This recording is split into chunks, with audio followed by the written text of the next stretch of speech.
everybody, welcome to today's Unlock Show. You guys are probably thinking, what the heck, Trace? It's like 10 past 1 on a Friday afternoon. It is not the regular scheduled time.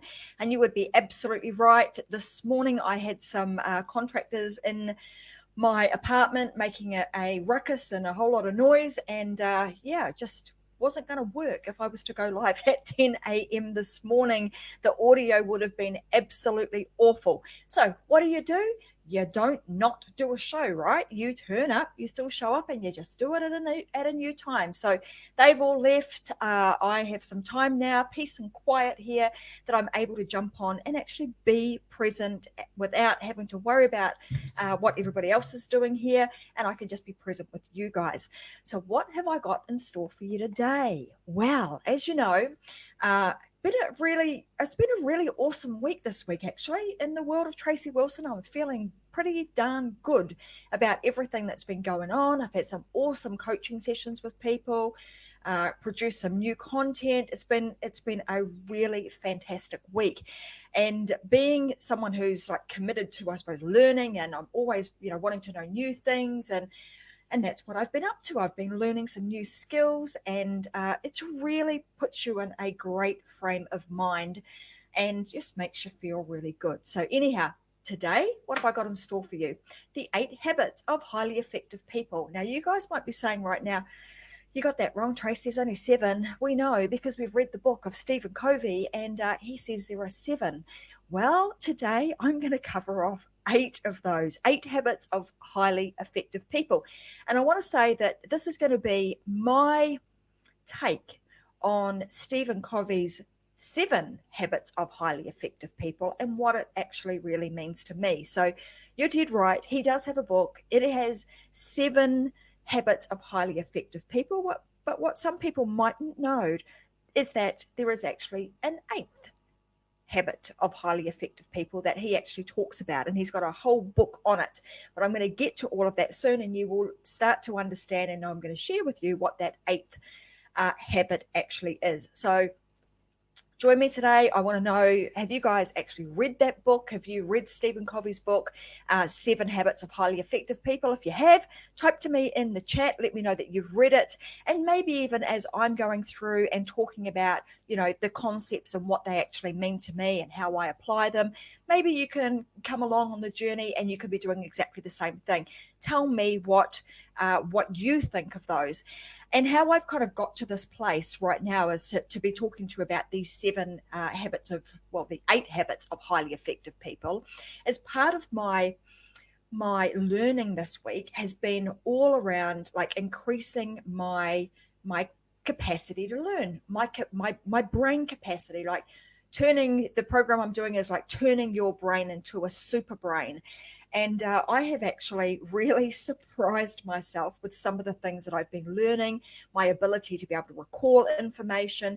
And part of that process has been to learn and to apply these techniques and then be able to talk like this and not have to use any notes. So my practice, because we know that practice makes progress. So my practice today is to actually talk about these things without having any notes, with me just talking about what the 7 or the 8 habits are, and then being able to talk through what they actually mean to me without me having any notes. So let's just see how, and we'll test Tracy's memory with all of this today.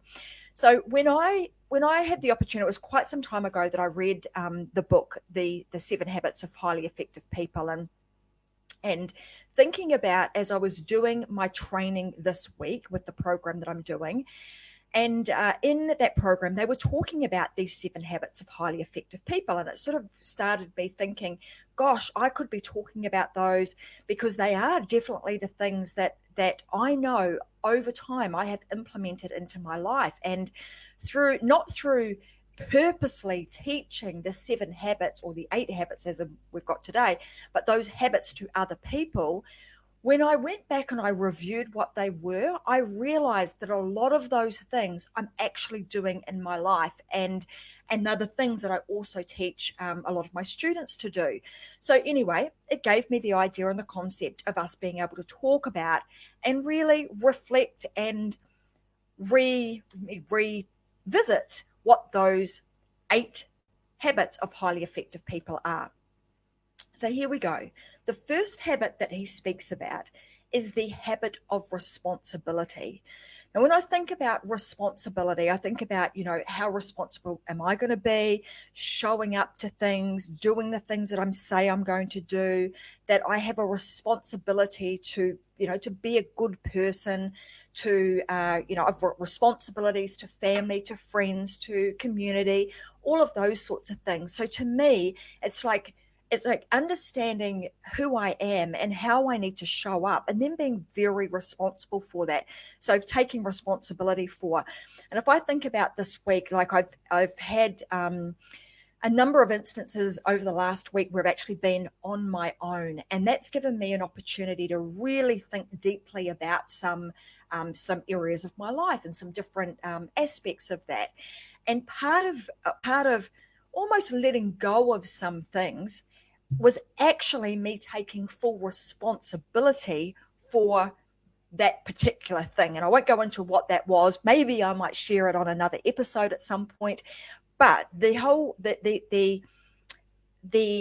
practice of actually saying, well, I'm going to take full responsibility and ownership of that, there's something actually really liberating about it, and it actually allows you to let go of some things. So the first thing is that responsibility, and that's really how I apply it to my life and how I have been applying it in the moment over the last week.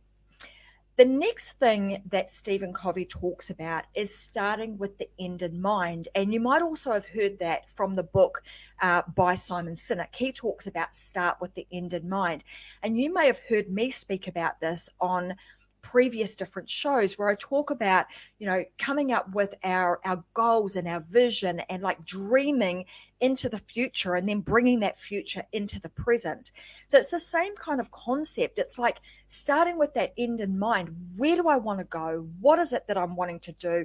What is it that I'm trying to achieve?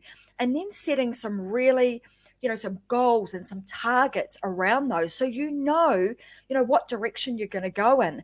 It's like you setting out on a really big road trip. If you were going to do that, what do you usually do first? You've either got a GPS that you're going to be using, but you know what the end goal is, because you can't put in, hey, I want to go from the Gold Coast to Sydney, without actually putting Sydney as the destination into the GPS. So if you want to be able to get somewhere really quickly, you have to start with knowing where it is that you are going or what it is that you are trying to achieve. So that's really what that means to me. It's like start with the end in mind, understand where it is that you're trying to go. And then a lot of the times I'll start to reverse engineer things. I'll start to reverse engineer, how am I going to create X, Y, Z? If that's my end goal, what do I actually have to do to achieve that? So setting goals and setting targets become, a really big part of life, and are one of the things that we can do to create habits that are extremely effective. The next thing that he speaks about on his list of 7 habits of highly effective people is this concept of first things first. So what does that mean to me? That means like focusing on what matters. And some of you guys will be familiar with, I'm probably not going to pronounce this right, but Pareto's law, like the 80-20 20 rule. We focus our time and efforts on the 20% of things that are going to make the biggest amount of difference. So we start with what's going to give us the biggest bang for our buck.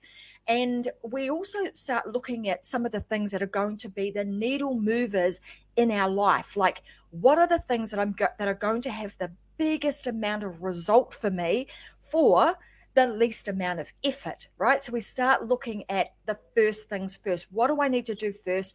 And if I had to do that thing first, is it going to help me move the needle fast? So that's something that that you want to adopt. And that's really what that particular component of Stephen Covey's 7 habits of effective people is what that means to me.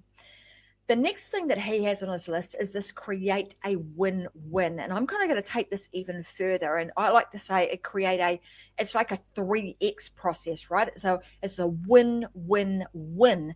So how can I win? We don't ever want to set ourselves up in with there's one winner and then the rest are losers. You want to create an environment and a place for yourself where it becomes a win-win-win. So how can you win? How can the other person that you're working with win? And then how can everybody around you win? And it goes like this: like if you can work from this perspective, then you win, they win, and when you win and they win, well, what else happens? Well, the world wins, other people win, and you end up having this ripple effect where they then start to do the same thing, and then more and more people start to win. So it's creating that win-win-win situation. Okay, the next thing that is on the list is like this concept of seek to understand first. So we're seeking to first to understand, and then we want to then be understood. All right, so we want to seek first to understand and then to be understood. So here's the thing: most of the time people listen, but they're not really listening to hear. They're not really listening to be present. They're not really listening to understand what it is that you're talking about. And when you think about that, the thing that most people crave is you just want to be heard. You just want to be understood, and you want to have somebody actually be present with you. What most people do is they're listening so that they can prepare themselves to respond, right? So they're already trying to get themselves a few steps ahead of the game by not really seeking to understand, they're seeking to respond. So that's one of the things that, now I'm very conscious, and I make a real, and this has been practice, and it's something that I've had to really make a conscious effort of, is be very present in that moment. Hence the reason that I didn't want to go live a little bit earlier this morning. Why? Because there's too much distraction going on here, and I couldn't isolate that. I couldn't isolate this distraction out. So what do? You just wait until there is a moment where you could actually be totally present with you guys, with you watching and listening today, that I could be absolutely present and give 100% of my attention to you. The next thing on the list that he talks about is this concept of synergize or synergy. And what does that mean to me? Well, that's like a coming together of, it's like a co-creation of, it's like bringing together those that I could work with. So for example, sometimes we look at other people and we would look at them as like our competition. However, often there is a lot of there's power in you working together and actually coming together and collaborating with others and creating a real synergy. That there is, again, I'm going to come back to this win-win-win, that there is a symbiotic type relationship where you're able to work together for the betterment of all. So that was the sixth thing, and that's what it means to me. And hence the reason that, I work a lot in partnerships now with people, because I love that. I mean, there's so many awesome things that happen with people when you're able to come together and work with other like-minded people that bring their genius to the table. And all of you working on your own, bringing your own genius to the table, means that you can co-create something that is absolutely amazing. And again, everybody wins. And I can see that there's a bunch of people here saying hi, so I'm going to say shout out to you guys that are actually here with me today. Thanks for being here, even though the show is at a slightly different time this afternoon instead of my normal time of a morning. The seventh key that he has on his process is the process of sharpening your sword, or sharpening your saw. What does that actually mean? Well, over time, we get good at things, but it's not just about like learning and then stopping. I've learned enough. I don't want to do any more learning. It's like this continuous commitment to continually learn, continually allow our brains and our bodies to like experience new things. And it's really interesting, because if you go back and you actually listen to the very first show of the Unlocked show, that's actually why I created this show. Is it's about allowing yourself to experience new things, to live an unlocked life where you're able to take on new skills, new experiences, etc., so that you can live a very fulfilled life. So that's what it means to me. What is this? What is it? How do I go about developing a sense or a commitment to continual learning and having that continual learning approach to life? It would be things like tuning into shows like this, shows, podcasts, reading books, and then not just reading them, because gathering information is one thing, right? But actually then being able to take the information and apply it is a completely different kettle of fish.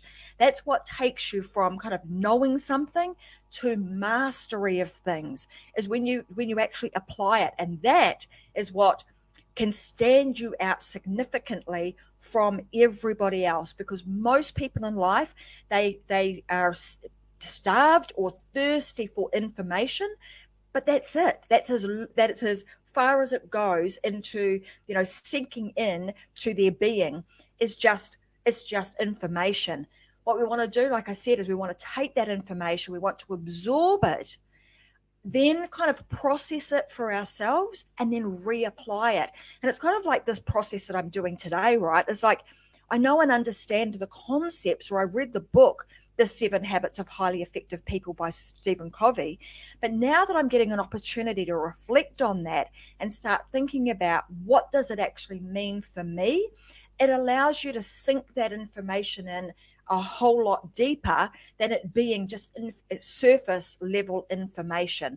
So I'm hoping that every time you tune in to the Unlock Show, whether it's just one little thing that you take away, that you hear, you actually take it away. You spend some time, and my good friend Cassie Brown calls it marinating. So you marinate on that for a while and you think about, well, what does that actually mean to me? And now what action can I take to apply that piece of information into my life? Now, as I mentioned at the beginning of the show, I called this the 8 habits of highly effective people. And I said to you, it was my takeouts from the book 7 Habits of Highly Effective People. And I also mentioned to you that there was an 8th, and there is an 8th one, and it is from Stephen Covey, and he has actually written a book about this too.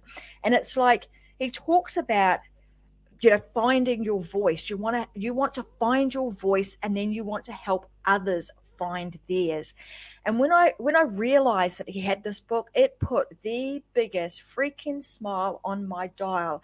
Why? Because that's what I have come to realize is my purpose, is my calling in life.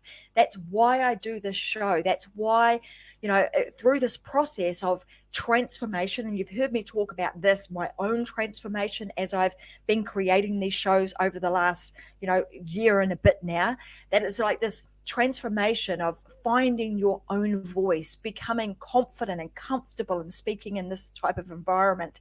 And then the interesting thing has been is that through that process, I then went and started creating, like I felt like I had a responsibility, like going back to that very first thing that he talks about, responsibility. I feel like I had a responsibility to share that knowledge and information and experience with others. So what did I do? Go away and actually create a program where I could guide and lead and coach others into finding their voice, right? It's been like, as I said, it put such a big smile on my face, because I was like, oh my God, without really purposely going through Stephen Covey's book and going, all right, well, what can I do to take responsibility? And then how will I start with the end in mind, and really like manufacturing it in that way?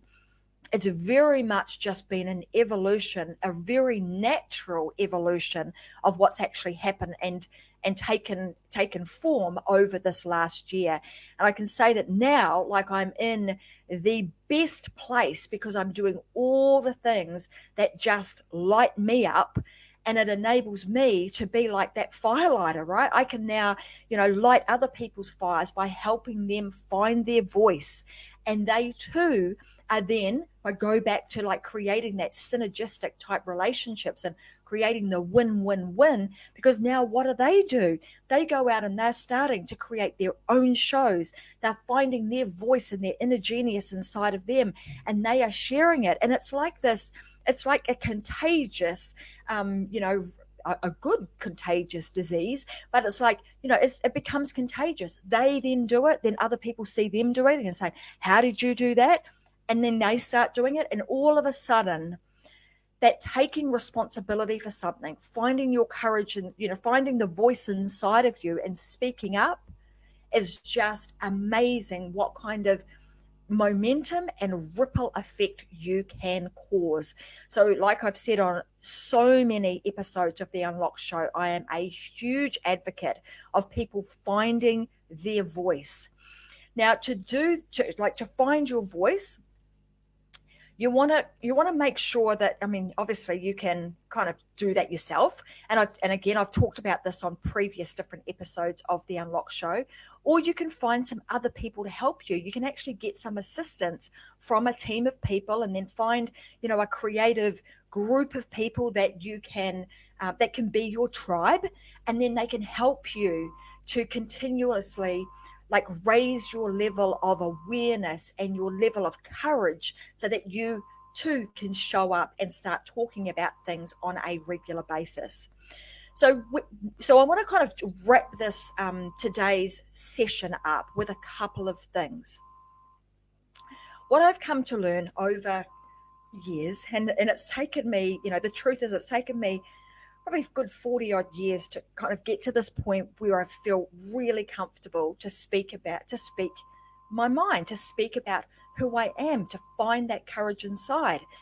Because for many, many years, I certainly did not feel that way. And I felt like I was locked up. And you'll hear me talk about, being, having these expert shackles tied around you. So this is kind of a lot of languaging that I use throughout the show, because it's been a lot of the experiences that I've had over many, many years. So here's what I've come to learn, and I was there too, is that most people are living under the expectations of others.